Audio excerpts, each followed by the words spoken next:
Good morning, everyone. Praise the Lord. Today's Gospel is from St. Matthew, chapter 14, verse 22 to 36. Immediately, Jesus obliged his disciples to get into the boat and go ahead of him to the other side while he sent the crowd away. And having sent the people away, he went up the mountain by himself to pray. At nightfall, he was there alone. Meanwhile, the boat was very far from land, dangerously rocked by the waves, for the wind was against it. At daybreak, Jesus came to them, walking on the sea. When they saw him walking on the sea, they were terrified, thinking that it was a ghost, and they cried out in fear. But at once Jesus said to them, "Courage, don't be afraid, it's me." Peter answered, "Lord, if it is you, command me to come to you on the water." Jesus said to him, "Come." And Peter got out of the boat and walked on the water to go to Jesus. But seeing the strong wind, he was afraid and began to sink, and he cried out, "Lord, save me." Jesus immediately stretched out his hand and took hold of him, saying, "Man of little faith, why did you doubt?" As they got into the boat, the wind dropped. Then those in the boat bowed down before Jesus, saying, "Truly you are the Son of God." They came ashore at Gennesaret. The local people recognized Jesus and spread the news throughout the region. So they brought to him all the sick people, begging him to let them touch just the hem of his cloak, and all who touched it became perfectly well. In today's Gospel, we will focus on two things, that is faith even during the chaos, and with our faith we must also have a focus. When we are at the kitchen and when we are chopping vegetables, and if we get distracted, we harm ourselves, we cut ourselves. In the same way, while driving a car, if you lose your focus, you will get into an accident. In the same way, when storms in our life come, will you allow that storms to wreck you, to destroy you, to lose your focus on God? No.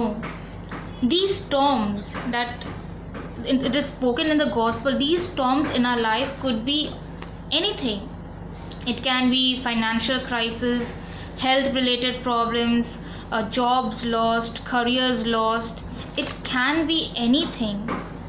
But during those storms, are you gonna question God why these storms are there in my life? Or you are gonna focus on Jesus and believe in Jesus and have faith in Jesus that these storms in your life are there for a reason. He wants you to have courage. He wants you to learn something from it and to depend on Him. We see that just before in yesterday's Gospel, how Jesus broke the 2 fish and the 5 bread and fed 5,000 men, excluding men and women, women and children. It was one of the greatest. It was the greatest miracle that the disciples saw. And soon after seeing that miracle, they doubted in this passage. If you read in verse 26, when they saw him walking on the sea, they were terrified. Why were they terrified? Just before they saw that God multiplied the bread and the fish. So when they saw God walking on the water, why were they terrified? There was no reason for being terrified. But yet they got terrified. And then Jesus says in verse 27, "Courage, don't be afraid, it's me."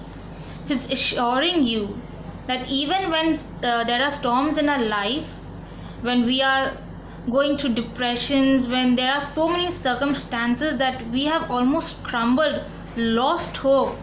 But Jesus continuously tells us that have courage and don't be afraid of these things. And God will always respond to those who call for Him, just like Peter called Jesus. You read like when among those 12 disciples, it was only Peter who had the courage and asked God, God, if it is you, command me to come to you on the water. Why not the 11 disciples? Why it was only Peter? Peter was the only one who had the courage, who believed in God. And he said that command me to come to you, and God allowed him to come. And as he was walking on the water, he was doing fine. Actually, Peter was doing great until he takes his eyes off Jesus and he starts noticing the circumstances, the strong winds, the waves, the thunder.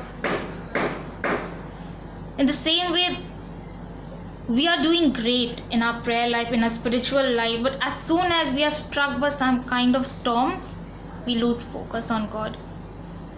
And that is a point when doubt entered him and faith departs and he starts to sink. But there's one beautiful thing in the gospel that as he was sinking, Peter cried out, Lord, save me. And Jesus immediately, not he was walking, he immediately hold on to him, saying, Man of little faith, why did you doubt? So when we are sinking in our life, when Peter was sinking, he did not say, oh, it's your fault, you did not trust me. No, he did not say. He immediately went out to help him. So never think that when we are in troubles, when we are facing so much circumstances, so many attacks, never think that God will leave you. He's always there with you. And if you cry out, asking God to help you, He will immediately stretch out His hands to help you. He's waiting for your call. He's waiting for your call. And one more thing you will see, that sometimes, our focuses are always, we give too much attention and focus, to our strength, our weaknesses, our family problems, and all that thing is wrong in our life. Take time to actually thank God that He has saved you from many of the situation, many of the worst situation. And even on the simplest of the problem, He can solve it for you. If you humble yourself and ask God to help you, you must cry out to Him. One more thing is that when Abraham was worried, when Abraham was gripped with fear and he was scared, in Genesis 15 verse 1, Jesus tells him, don't be afraid, do not be afraid, Abraham. I am your shield, your reward will be very great. See, just the assuring that God is telling him that don't be afraid, I am there with you, I will be your shield. So God is saying that don't be afraid, I will be your shield, I will be your protection. Again when Joshua was scared, when God gave him the responsibility of taking the place of Moses and guiding and shepherding the great people of Israel to the promised land, he was scared. But again God tells him in Joshua 1:6, He says, have courage, for I will give this people the land I swore to their fathers. I would give them. Therefore be brave and faithfully fulfill the whole law which Moses my servant gave you. Do not turn aside from it either to the right or to the left, and you shall succeed wherever you go. So you don't have to look around, okay? God is right there for you. He's there to help you, to guide you, to support you. You know, He's ready to be your shield. He's ready to be your protector. He's ready to save you from the depths of sin, from depths of your circumstances. But you need to stretch out your hand to Him. In today's gospel, we learn one thing, that let us keep our eyes on Jesus and let us cry out for help when we fail. Do not shy away from asking God to help you. Thank you. Praise the Lord.